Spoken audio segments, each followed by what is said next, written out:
the approval process of work order. In terms of if you want to collect materials from the warehouse, all work order must be approved by the superintendent before items are released from the warehouse. So if you create any work order, you will need to send it to your superintendent before the warehouse can give it an attention. Let's log in as a supervisor and see how you can send your work order to your superintendent. After you must have created your work order, like so, we've already walked through how the work order is being created. You could then go back to navigate to the work order. Let's look for an open one. Let's say this. I click on view and you will notice at the bottom here it gives you access or ability to save and send to your superintendent.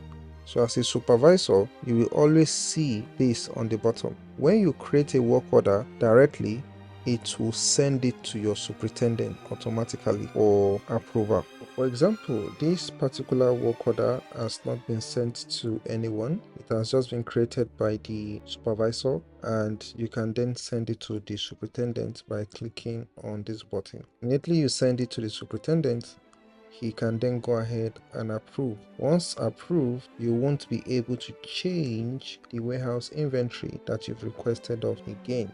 You just click send to superintendent and it's off. You can then see the status has now changed to sent to superintendent. Let's now go in as a superintendent to approve the work order.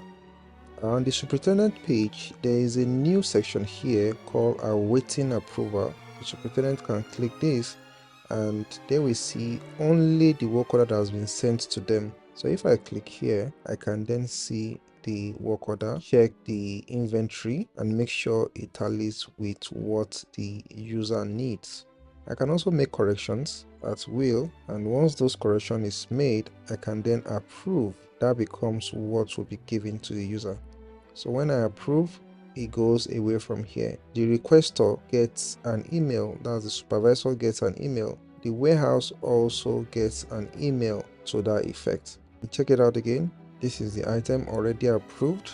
The superintendent can still make adjustments to the quantity. However, the supervisor cannot. So if the supervisor comes to check it here, you can see that it's saying approved on the supervisor's page. You can come here, you will notice that the quantity is sealed. You can't change the quantity anymore. However, you can still go ahead and update other parts of the work order, but this part here is sealed because it has been approved for disbursement.